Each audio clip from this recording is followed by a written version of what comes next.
ကျမနဲ့ချက်ကလေးဟာစပားချန်တို့ကာကွယ်ဆုံးရှုံးရင်းနဲ့နေကြတယ် နေ့စဉ်နေ့တိုင်းအလုပ်တွေစူးစမ်းလုပ်ကင်းကြတယ်စပားတွေကြီးထွားစေဖို့ပေါ့ ဒီလိုနဲ့ပဲတညမှာတော့အန်ရယ်ကြီးတစ်ခုကြာရောက်လာပါတော့တယ် မွေးတကောင်ဟာရောက်လာပြီးကျမရဲ့ဥတွေကိုဖျက်ဆီးစားတော့ဖို့စတင်ကြိုးစားလာပါတော့တယ် ဒါကိုတည်သွားတဲ့ကျမကြီးကလင်းမြန်စွာပဲမွေကိုတိုက်ခိုက်ပြီးတားဆီးဖို့ကြိုးစားလိုက်ပါတယ် ကျမကြီးကမွေကိုကြိုးစားတိုက်ခိုက်ပြီးတဲ့နောက်မှာတော့မိဖို့လဲကျသွားပါတော့တယ် ကြက်ကလေးကကျမရဲ့အဖြစ်ကိုမြင်ပြီးစိုးရိမ်ထိတ်လန့်ကြောက်ရွံ့နေပါတယ်ကံကောင်းစွာနဲ့ပဲကျမကြီးကအသက်မသေးခဲ့ပါဘူး မနက်မိုးလင်လာတာနဲ့ကြက်ကလေးဟာရွာထဲကိုသွားပြီးရွာသားတွေကိုအော်ဟစ်ကအကူအညီတောင်းပါတော့တယ် ရွာသားတွေကအနာကပ်လာပြီးကြက်ကလေးဖြိုးတာကိုတေချာနားထောင်ပြီးကြက်ကလေးနောက်ကိုလိုက်လာကြတယ်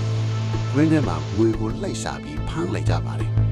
ဒါကိုကြက်ကလေးကမြင်ပြီးဝမ်းသာလို့ထားអော်လိုက်ပါတော့တယ် နောက်ဆုံးမှာတော့ချက်ကလေးနဲ့ကျမကြီးကစပားချန်တို့ကာကွယ်ပြီးအနာဂတ်အတွက်လုံခြုံစွာနေထိုင်နေမှာတော့တယ်